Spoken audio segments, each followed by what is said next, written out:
प्रश्न है, सबसे बड़ी तथा सबसे छोटी दो अंकों की अभाज्य संख्याओं के अंतर की गणना करें। तो अभाज्य संख्या क्या होता है?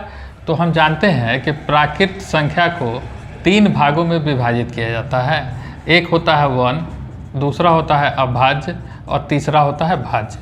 तो 1 ना तो भाज्य होता है ना अभाज्य होता है। इससे रिलेटेड बहुत सारा क्वेश्चन रेलवे में पूछा जाता है। अभाज्य संख्या तो वैसा संख्या जो एक और अपने आप के अलावा किसी दूसरे से नहीं कटता है, वो अभाज्य होता है। और जो एक और अपने आप के अलावा किसी भी संख्या से कट जाता है वो भाज्य होता है। अब एक न तो भाज्य होता है न ही अभाज्य होता है। यहाँ कहता है सबसे बड़ी और सबसे छोटी 2 अंकों की संख्या। तो हमको ये करना है कि 2 अंकों का सबसे छोटा अभाज्य संख्या। तो 2 अंक का संख्या शुरू कहाँ से होता है? 10 से। तो यानी कि 10 होगा, 11 होगा और यहीं से आगे चलता चला जाएगा। 97, 98, 99, यहाँ तक 2 अंकों की संख्या होती है। तो यहाँ सबसे छोटा संख्या प्राप्त करना है तो ये 11 होगा। 11 जो है वो सबसे छोटा अभाज्य संख्या है जो कि 2 अंकों का है। और अगर हम सबसे बड़ा अभाज्य संख्या की बात करें तो 97 जो होता है वो सबसे बड़ा अभाज्य संख्या होता है जो कि 2 अंकों का होता है। और इन्हीं दोनों का हमको आपको डिफरेंस देना है। तो 97 से हम 11 को सब्सट्रैक्ट कर लेंगे तो ये आ जाएगा 86। तो इसका मतलब सबसे छोटा और सबसे बड़ा अभाज्य संख्याओं के बीच का अंतर क्या होगा? 86 होगा। अगर अभाज्य संख्या अभी भी आपको दिक्कत हो रहा है तो अभाज्य संख्या से रिलेटेड और भी चीज़ों को आप पढ़ें ताकि आपको अभाज्य संख्या से बहुत सारा क्वेश्चन रेलवे में पूछा जाता है। कहता है कि 1 से 10 तक की संख्याओं के वर्गों का योग क्या होगा? तो 1 से 10 तक के संख्याओं के वर्गों का योग, इसका फार्मूला होता है। फार्मूला क्या होता है कि 1 + 2 + 3 + ... n तक होता है। मतलब 1 से लेके n तक की संख्याओं का योग होता है n × n + 1/2। लेकिन अगर वर्गों का योग पूछे तो 1² + 2² + 3² + n² बराबर होता है n × n + 1 × 2n + 1/6। तो यहाँ क्या पूछ रहा है? 1 से लेके 10 तक के संख्याओं के वर्गों का योग। तो इसका मतलब 1 से लेके 10 तक, तो n का वैल्यू 10 हो जाएगा। तो 10 × 11 × 10 दूना 20 × 21/6। तो 3 दूना 6, 7 × 21, 7 × 5 = 35, 35 × 11। और 11 से गुना करने के लिए क्या होता है कि आप 5, 5, 3, 8 और 3, मतलब इसके आगे पीछे एक 0 आप एज्यूम करके 2 अंकों को जोड़ दीजिए तो ये 11 से गुना हो जाता है। तो इसका मतलब हो जाएगा 385। तो इसका मतलब क्या होगा कि हमारा आंसर होगा सी, ऑप्शन नंबर सी, 385। अगला क्वेश्चन कहता है यदि 1Q 2Q 3Q + 10Q ... 10Q का बराबर है 3025 हो तो 2Q 4Q 6Q 20Q का मान क्या होगा? तो आप सोचिए कि ये आपको दिया हुआ है और इसका वैल्यू निकालना है। तो अगर ये दिया हुआ है तो इसका कहीं ना कहीं उपयोग होगा, तभी इसी को उपयोग करके इसको बनाना है। अब ये है 2Q 4Q 6Q 8Q 10Q, आगे जितना भी जाएगा सारा इवन नंबर है और इवन नंबर में 2 होता है। तो इसका मतलब अगर इन सब में से हम 2 का Q अगर बाहर ले ले तो ये क्या बचेगा? 1Q। ये क्या बचेगा? 2Q। इसी तरह से बचेगा ये 10Q। और इसका मतलब 2 का Q बराबर होता है 8 और इसका वैल्यू दिया हुआ है। मतलब 3025 में आपको 8 से गुना कर देना है। 3025 में आपको 8 से गुना कर देना है तो आंसर हो जाएगा। तो 25 को अगर 4 से 8 से या 4 के मल्टीपल से आप गुना करते हैं तो आखिर में 2 0 होगा। तो इसका मतलब ये आंसर नहीं होगा, ये आंसर नहीं होगा। ये 1 2 1, इसका मतलब ये 1 2 1 क्या होता है? 11 का स्क्वायर होता है। मतलब 110 × 110, 110 × 110 और इसमें 11 कहीं नहीं है। तो इसका मतलब आंसर क्या हो जाएगा? 24200। आप गुना भी कीजिएगा तो 25 8 × 5 = 40, 0 8 दूना 16, 16 4 20 का 0, 8 × 0 0 + 2 2, 8 3 का 8 × 2 8 × 8 3 का 24। तो आप गुना भी कीजिएगा तो 8 × 5 = 40 का 0, 8 दूना 16, 16 4 20 का 0, 8 × 0 0 2 और 8 3 का 24। तो 24200 हो जाएगा। कहने का मतलब है कि आप गुना कीजिए नहीं कीजिए उतना टाइम नहीं है हमारे पास। आप अगर चीज़ों को कोरिलेट कर रहे हैं, समझ रहे हैं तो उसको बस देख के आंसर मार देना है। हमको कैलकुलेशन में किसी भी समय पे कैलकुलेशन में हमको टाइम नहीं देना है। कैलकुलेशन में टाइम नहीं देना है और कैलकुलेशन में टाइम नहीं देना है तो आप कैसे करेंगे इन चीज़ों को आपको समझना होगा। और इन चीज़ों को समझने के लिए आप हमारे वीडियो को देखते रहिए, हम जहाँ भी ज़रूरत पड़ेगा उन चीज़ों को समझाते हुए रहेंगे। तो मैं हूँ गुरु नितेश और आप देखना शुरू कर दिए हैं अपना चैनल वागीशा कैंपस। हम लोग आगे बढ़ते हैं।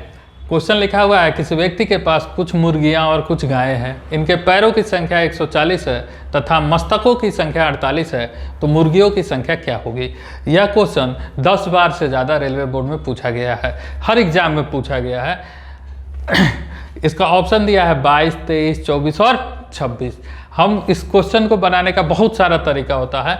हम जो तरीका से बनाते हैं कि जब भी आपको इस तरह का क्वेश्चन दिया गया हो तो उसमें मस्तकों की संख्या में 4 से गुना करते हैं। बहुत सारा तो ऐसा क्वेश्चन होता है जिसमें बनाने की आपको ज़रूरत ही नहीं है, क्वेश्चन देख के ही आंसर हो जाता है, बस केवल आप उस चीज़ को विजुअलाइज करते हैं।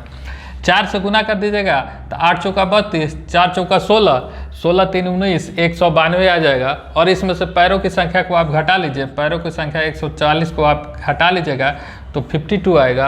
और 52 को अगर आप 2 से भागा दे दीजिएगा तो ये हमेशा 2 पैर वाला क्या संख्या बताता है।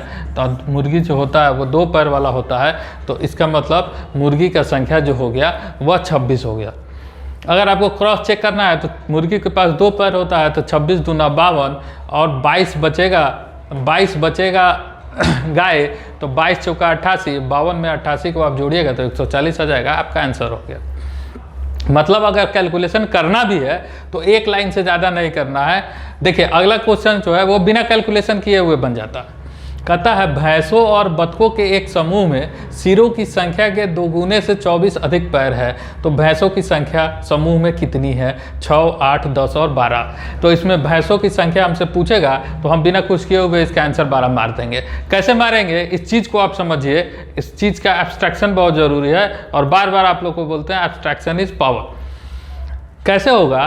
तो आप जानते हैं कि भैंसों की संख्या भैंसों के पास 4 पैर होता है और बतखों के पास 2 पैर होता है। तो अगर सिरों की संख्या का 2 गुना पैर है, सिरों की संख्या का 2 गुना पैर है, तो अगर सब कोई के पास 2 पैर होता तो बराबर है, कोई दिक्कत नहीं है। दूसरा, सिरों की संख्या से 24 अधिक पैर है, सिरों की संख्या के 2 गुने से 24 अधिक पैर है, तो मान लिया जाए कि सबको 2-2 पैर था, जितना सिर था उससे हमको कोई मतलब नहीं है, लेकिन अब 24 पैर एक्स्ट्रा है तो इसका मतलब है कि उसमें 2-2 पैर के अलावा 4-4 पैर वाला लोग है और 1-1 पैर तो आप किसी को दे नहीं सकते हैं। 24 पैर को आपको देना है तो 24 पैर 2-2 के पैर में ही दीजिएगा ना, 2-2 के संख्या में दीजिएगा। तो 24 को पैर 2-2 के संख्या में कितना लोगों को दे सकते हैं? तो 12 लोगों को देंगे, अब 12 दूना 24 हो गया। तो इसका मतलब जिसको अब एक्स्ट्रा 2-2 पैर मिलेगा, जिसको एक्स्ट्रा अधिक 2-2 पैर मिलेगा वो 4 पैर वाला है। तो आपसे पूछ भी रहा है कि समूह में भैंसों की संख्या कितनी है, मतलब 4 पैर वाले की संख्या कितनी है? तो 24 का आधा 12, तो समूह में 12 भैंसों की संख्या। कोई पेन लगाने की जरूरत नहीं है, सीधा आंसर मारेंगे। यह क्वेश्चन भी रेलवे में अभी तक 5 बार से ज्यादा पूछा जा चुका है। अगला क्वेश्चन कहता है किसी शहर की जनसंख्या उसके 5वें भाग से 5000 अधिक है, 5वें भाग से 5000 अधिक है। तो इसका मतलब अगर कुल भाग होगा तो कुल भाग होगा 1 और इसका 5वां भाग से 5000 अधिक है, मतलब 1 - 1/5 बराबर हो जाएगा क्या? 5000। तो इसका मतलब 4/5 बराबर हो जाएगा 5000। तो इसका मतलब 1 बराबर हो जाएगा 5000 गुना 5/4। इसको काट देते हैं हम लोग, 25 चौका 100 हो जाता है, 25 चौका 100 हो जाता है, 25 पचे 125, 625, आंसर हो जाएगा 6250। ऑप्शन नंबर सी जो है यह आंसर हो जाएगा। तो आप देख रहे हैं इतना ही आसानी से क्वेश्चन बनेगा, केवल और केवल आपको कॉन्सेप्ट चाहिए, कोई ट्रिक नहीं चाहिए, किसी तरह का कोई फॉर्मूला नहीं चाहिए, आपको कॉन्सेप्ट पता होना चाहिए, आपको बस केवल क्वेश्चन समझ में आना चाहिए, आपको यह पता होना चाहिए कि हमको करना क्या है। क्वेश्चन आसानी से बनेगा, विदिन ए सेकेंड में। प्रश्न दिया हुआ है यदि x एक सम संख्या है तो अगली विषम संख्या क्या होगी? हम जानते हैं कि प्राकृत संख्या जो होता है, प्राकृत संख्या वह 2 भागों में विभक्त होता है, एक होता है विषम संख्या और एक होता है सम संख्या। ठीक है, मतलब 1, 3, 5, 7 ... विषम संख्या होता है, 2, 4, 6, 8 ... विषम संख्या होता है। अगर विषम संख्याओं के बीच की बात करें तो इनके बीच में 2 का अंतर होता है। अगर सम संख्याओं के बीच की बात करें, डिस्टेंस की बात करें, तो इनके बीच का अंतर 2 होता है। लेकिन अगर हम नंबर लिखें, अगर हम प्राकृत संख्या लिखें 1 2 3 4 5, तो इसका मतलब क्या है, एक ऑड नंबर, एक इवन नंबर, एक ऑड नंबर, एक इवन नंबर, एक ऑड नंबर आ रहा। तो अगर कहता है कि x एक सम संख्या है, तो मान लीजिए कोई भी संख्या है, 4 एक सम संख्या है, तो अगली विषम संख्या क्या होगी, तो बस 1 जोड़ देंगे तो ये 5 हो जाएगा। ठीक है, अगर हम 2 ले लेते हैं तो 2 में 1 जोड़ देते हैं तो 3 हो जाता है, यह एक विषम संख्या है। हम मान लेते हैं 100 एक सम संख्या है, इसमें मात्र 1 जोड़ेंगे तो यह अगला संख्या क्या हो जाएगा, विषम संख्या हो जाएगा। तो इसका मतलब है कि यह कह रहा है कि यदि x एक सम संख्या है तो अगली विषम संख्या क्या होगी, तो इसका आंसर हो जाएगा x+1 जो होगा वह अगला विषम संख्या होगा। x-1 भी एक विषम संख्या देगा, लेकिन x-1 क्या होगा, पिछला विषम संख्या होगा, और x+1 क्या होगा, अगला विषम संख्या होगा। अगर x+2 कर देंगे तो अगला सम संख्या आएगा, क्योंकि अभी आपको बताया कि सम संख्याओं के बीच का दूरी कितना होता है, 2। और x-2 कर देंगे तो ये भी एक सम संख्या आएगा जो पिछला सम संख्या होगा। इसलिए आंसर है हमारा x+1। ये NTPC 2016 का क्वेश्चन है। अगला क्वेश्चन कहता है कि निम्नलिखित में से कौन सी संख्या के गुणनखंडों की संख्या सम संख्या होती है। ग्रुप डी 2018 का क्वेश्चन है। तो कहता है कि इसमें किसकी संख्या होगी जो एक सम संख्या होगी, और हम बिना कुछ किए हुए इसका आंसर 36000 मारते हैं। अब आप बोलिएगा कि कैसे आप मार दीजिएगा, ठीक है। तो इसमें कुछ नहीं है, जब हम फैक्टर्स का वीडियो डाले हुए हैं, आप चैनल पे जाके उसको सर्च कर सकते हैं, हम लिंक भी डाल देंगे। तो फैक्टर्स जब हम लोग निकालते हैं तो नंबर ऑफ फैक्टर्स जब भी हम किसी भी परफेक्ट स्क्वायर नंबर का निकालते हैं तो वह ऑड आता है, और नंबर ऑफ फैक्टर्स जब हम लोग जो परफेक्ट स्क्वायर नहीं है उसका निकालते हैं तो वह इवन नंबर आता है। से आप छोटा सा, इन सब को निकालने से अच्छा है एक छोटा सा एग्जाम्पल से आप देखिए कि अगर हम 36 का परफेक्ट स्क्वायर निकालेंगे तो ये हो जाएगा 6 गुना 6, इसका मतलब 2 का पावर 2 गुना 3 का पावर 2। तो नंबर ऑफ फैक्टर बराबर क्या होता है, पावर में 1 जोड़ के आपस में गुना कर देते हैं, तो 2 + 1 इंटू 2 + 1 बराबर 3 गुना 3 बराबर हो जाएगा 9। वहीं अगर हम 15 का नंबर ऑफ फैक्टर निकालते हैं तो 3 गुना 5, तो इसका मतलब नंबर ऑफ फैक्टर बराबर क्या हो जाएगा, 1 + 1 इंटू 1 + 1 बराबर 2 गुना 2 बराबर 4। तो सम संख्या किस में आया, वैसा नंबर जो परफेक्ट स्क्वायर नहीं है। अब देखिए यहाँ देखिए 16900 क्या है, 130 गुना 130 है, तो परफेक्ट स्क्वायर है, कभी सम संख्या देगा, नहीं देगा। आपके पास ऑप्शन नंबर सी है 289, ये क्या है 170 इंटू 170, 625 250 इंटू 250। केवल यही एक नंबर है जो परफेक्ट स्क्वायर नहीं है। अगर इसमें भी 4 जीरो होता तो परफेक्ट स्क्वायर, देखने में यही लग रहा है कि परफेक्ट स्क्वायर है, लेकिन ये परफेक्ट स्क्वायर नहीं है, क्योंकि आखिर में 3 जीरो है, और किसी भी संख्या के अंत में अगर 3 जीरो होता है तो वह संख्या कभी भी परफेक्ट स्क्वायर नहीं होता है। परफेक्ट स्क्वायर होने के लिए 2 जीरो 4 जीरो 6 जीरो 8 जीरो, मतलब जीरो का जो संख्या है वह पेयर में होना चाहिए। तो अगर कॉन्सेप्ट है आपके पास तो इसको बनाने की ही जरूरत नहीं है, आप देख के आंसर मानिएगा। अगला क्वेश्चन कहता है कि 12.0543 में 3 का स्थानीय मान क्या होगा। स्थानीय मान का मतलब होता है कि वह मान जो उस संख्या के होने से निर्धारित होता है। एक होता है स्थानीय मान जिसका मतलब होता है प्लेस वैल्यू, और एक होता है फेस वैल्यू, जातीय मान। तो जातीय मान हमेशा जो जिस संख्या के बारे में पूछता है वही होता है, उसमें कहीं कुछ करना नहीं है, इसलिए आपसे स्थानीय मान पूछता है। अब देखिए इस संख्या में अगर ये डेसिमल नहीं होता, 12.500543 नहीं होता, ये डेसिमल नहीं होता, तो इसका आंसर हो जाता 3, क्योंकि यह यूनिट प्लेस पे है। यूनिट प्लेस पे है तो 3 गुना 1 इसका मतलब है 3। अगर 4 का स्थानीय मान पूछता तो 4 गुना 10 इसका मतलब 40। अगर 5 का स्थानीय मान पूछता तो 5 गुना 100 इसका मतलब 500, ये इसका स्थानीय मान हो जाता।